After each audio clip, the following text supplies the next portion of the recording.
There's an intriguing hypothesis that emerges anytime the ongoing Red Bull and Honda engine relationship, or a potential 2026 project, however temporarily, become a talking point in Formula One. The conspiracy basically claims that Red Bull and Honda cheated the system by agreeing to an engine freeze under false pretenses. Could this really be the case? Could Honda and Red Bull have worked together to get this engine freeze, just in time when they have the best PU on the grid? Let's find out. To believe this conspiracy theory, you must believe that Honda never intended to exit F1, and never actually did. Let's start with the beginning of this story. Honda stated in late 2020 that it would formally exit Formula One at the end of the 2021 season. The F1 effort had come at a high cost, with just a few victories to show for it at the time, and Honda needed to transfer its financial and technological resources into carbon-neutral projects because the business had fallen behind its automotive rivals. Shortly after Honda's announcement, it became evident that an agreement was in the works for the two Red Bull-owned teams to continue using Honda engines from 2022 to the end of 2025. The early version of this agreement anticipated Honda developing its 2021 engine to be compatible with a minor fuel modification for 2022, then acting as a contractor in 2022, assisting with engine assembly and maintenance. Red Bull Powertrains, a new firm formed by Red Bull, would take over the operation of the engines in 2023, before being enlarged and entrusted with developing an in-house engine in 2026.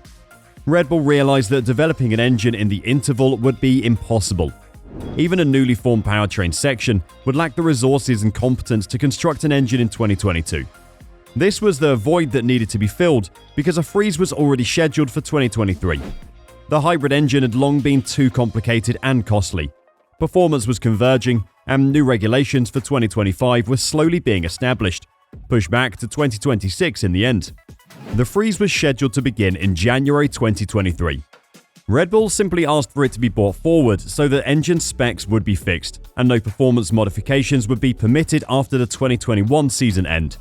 This was a case of Red Bull wanting to have its cake and eat it as well. There are stipulations in F1 regulations that would have required another manufacturer to supply engines to both Red Bull Racing and AlphaTauri. In this situation, the manufacturer with the capacity to supply engines, and which was required to do so by F1 rules, would have been Renault, who had recently exited a turbulent Red Bull alliance. And Red Bull didn't want to be a client again, knowing that Honda was working on a very good development for 2021, so its engine would most likely be a more competitive threat. Fortunately for Red Bull, other F1 manufacturers and significant figures were already in accord. After months of deliberation at the close of 2020 and the beginning of 2021, F1 agreed to implement the first engine freeze of the V6 turbo hybrid era in 2022. Compromises were made on both sides, including a couple of key ones compared to what Red Bull proposed. Some parts only had to be homologated in March 2022, or even early autumn depending on the components, which was a bit later than Red Bull wanted. And there would be no form of regulatory insurance that allowed someone with a clear performance disadvantage to develop the engine and catch up. Red Bull unquestionably came out on top. It had gotten a little insurance. Honda would still exit, but Red Bull would be able to continue utilizing an engine that made significant progress in 2021, knowing that competitors would not profit from an extra year of development that Red Bull could not match. Within that context, it's understandable that Red Bull's critics have been disappointed to see little sign of Honda truly leaving since then. A revised deal agreed upon so that Honda continues to maintain the engines on Red Bull's behalf anyway. The loss of stickers and official naming rights undone in late 2022. Or the possibility that Red Bull and Honda might team up on a 2026 engine project as well. Some have interpreted this as an underhanded Red Bull strategy, in which Red Bull pleaded technical poverty on the grounds that Honda would be leaving, and Red Bull simply needed an early engine freeze, only for Honda to stick around after all, and help more than anyone expected, locking in whatever performance and associated advantage Honda had given Red Bull by the end of 2021 at the same time. The fact that Honda may return in 2026 and that there may even be a new Red Bull-Honda collaboration is interpreted as indication that Honda never ever planned to quit, and that Red Bull never truly intended to go it alone with Red Bull powertrains. Essentially, it was a big illusion designed to serve a higher goal for both parties. That, however, is not the case, because certain information has been misinterpreted and other important details have been neglected entirely. Honda faced the shame of publicly announcing its decision to abandon yet another highly expensive, and at the time, ultimately unsuccessful F1 project. It therefore had to pay substantially accelerated development plan to have its final engine available for 2021 rather than 2022.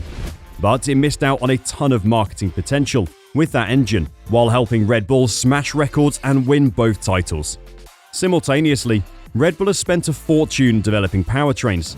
The early documents for 2021 show that Red Bull's parent firm spent more than £100 million in that year alone, and the true cost is certainly much higher.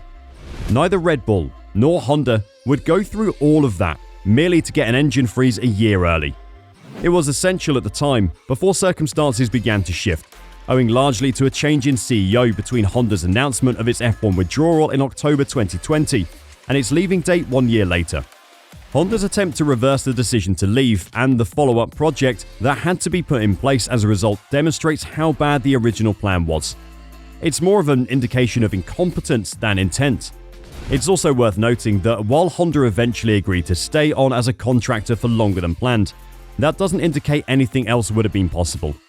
There is a distinction between an agreement in which Honda is paid or receives payment in kind to simply maintain the Red Bull engine, as is currently the case, and Honda developing the engines in 2022, as would have been necessary if the freeze had not been brought forward, as this would have come at a significantly increased cost and capacity that neither party could facilitate.